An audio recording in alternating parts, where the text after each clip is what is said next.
بسم اللہ الرحمن الرحیم۔ حضرت عمر بن خطاب رضی اللہ تعالی عنہ کا قبول اسلام۔ حضور اکرم صلی اللہ علیہ وسلم نے مکہ مکرمہ کے مخصوص حالات اور اسلام دشمنی میں دن بدن اضافے کے مد نظر اللہ تعالیٰ سے دعا کی کہ اے اللہ، عمر بن خطاب یا عمر بن ہشام یعنی ابو جہل جیسے با اثر افراد کے ذریعے اسلام کی نصرت و مدد فرمائے، یعنی انہیں اسلام کی ہدایت دے دیجیے تاکہ ان کے اثر و رسوخ کے ذریعے کمزور مسلمان کو کفار کے ظلم سے بچایا جا سکے۔ اس کے جواب میں اللہ پاک کی طرف سے عمر بن خطاب رضی اللہ تعالیٰ عنہ کی ہدایت کا فیصلہ ہوا۔ حضرت عمر رضی اللہ تعالیٰ عنہ مکہ کے بہت ہی طاقتور اور بارعب اور با اثر آدمی تھے۔ شروع میں مسلمانوں کی مخالفت اور ایذا رسانی میں وہ بھی شامل تھے۔ اللہ کا کرنا یہ کہ ان کی بہن اور بہنوئی سعید بن زید نے اسلام قبول کر لیا، مگر حضرت عمر رضی اللہ تعالیٰ عنہ کے ڈر سے اس کو مخفی رکھا۔ حضرت خباب رضی اللہ تعالیٰ عنہ فاطمہ کے گھر جا کر انہیں قرآن سناتے اور یاد کراتے تھے۔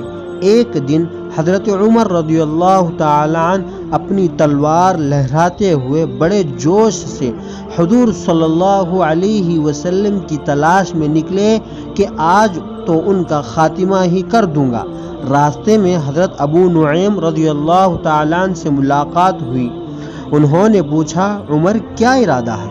کہنے لگے، محمد کے قتل کا ارادہ ہے، کیونکہ اس شخص نے قریش میں تفریق ڈال دی، ان کے عقل مندوں کو بے وقوف قرار دیا، ان کے دین کو غلط کہا، ان کے خداؤں کو باطل بتلا دیا۔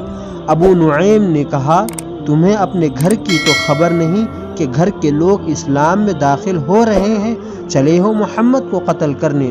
عمر نے پوچھا، گھر میں کون مسلمان ہو گیا؟ انہوں نے بتایا کہ تمہاری بہن اور بہنوئی خود مسلمان ہو چکے ہیں۔ حضرت عمر رضی اللہ تعالیٰ عنہ غصے میں بھرائے ہوئے اپنی بہن کے گھر پہنچے۔ وہاں حضرت خباب رضی اللہ تعالیٰ عنہ ان لوگوں کو قرآن کریم کی تعلیم دے رہے تھے۔ عمر کی آہٹ محسوس کر کے حضرت خباب رضی اللہ تعالیٰ عنہ چھپ گئے اور وہ صحیفہ بھی چھپا دیا گیا، لیکن حضرت عمر رضی اللہ تعالیٰ عنہ قرآن کا پڑھنا سن چکے تھے۔ گھر میں داخل ہوتے ہی بہنوئی سے مؤاخذہ کرتے ہوئے ان سے بھڑ پڑے۔ بہن اور شوہر کو بچانے کے لیے بیچ میں آئی تو ایک اسے تمانچہ رسید کر دیا۔ یہ صورتحال دیکھ کر بہن اور بہنوئی نے صاف کہہ دیا، ہم دونوں مسلمان ہو چکے ہیں، تمہارا جو جی چاہے کر لو۔ حضرت عمر رضی اللہ تعالیٰ نے زخمی بہن کو دیکھ کر تو نرم پڑ گئے اور کہا، وہ صحیفہ مجھے دکھاؤ۔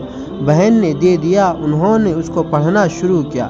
یہ صحیفہ سورہ طٰہٰ پر مشتمل تھا۔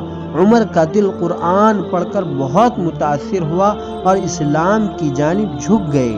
حضرت خباب رضی اللہ تعالیٰ جو چھپے ہوئے تھے باہر نکل آئے اور خوشخبری سنائی کہ کل ہی رسول اللہ صلی اللہ علیہ وسلم نے تمہاری ہدایت کے لیے دعا فرمائی تھی۔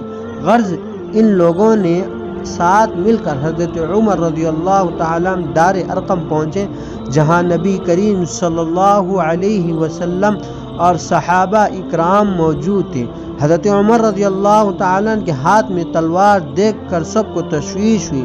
حضرت حمزہ رضی اللہ تعالیٰ نے کہا، آنے دو، اگر وہ بھلائی کے ارادے سے آئے ہیں تو ٹھیک ہے، ورنہ انہی کی تلوار سے ان کو نمٹا دیا جائے گا۔ اندر داخل ہوئے تو نبی کریم صلی اللہ علیہ وسلم نے ان کی چادر پکڑ کر اپنی طرف کھینچا اور فرمایا، کیا ارادہ ہے؟ انہوں نے عرض کیا، اللہ پر اور اس کے رسول پر اور اس کی کتاب پر ایمان لاتا ہوں۔ نبی کریم صلی اللہ علیہ وسلم نے یہ سن کر نعرہ تکبیر بلند کیا اور تمام مسلمانوں نے بھی بیک زبان تکبیر کہی۔ صحابہ اکرام رضی اللہ تعالیٰ میں عمر رضی اللہ تعالیٰ کے اسلام سے خوشی کی لہر دوڑ گئی رضی اللہ تعالیٰ۔ یہ پہلے شخص تھے جنہوں نے بے باک دل اپنے اسلام قبول کا اعلان کیا اور خدا کے گھر میں سب سے پہلے جماعت کے ساتھ نماز اور ان کے قبول اسلام کے بعد ہی ادا کی گئی۔ ان کے مسلمان ہونے سے قریش اور بھی جل بھن گئے۔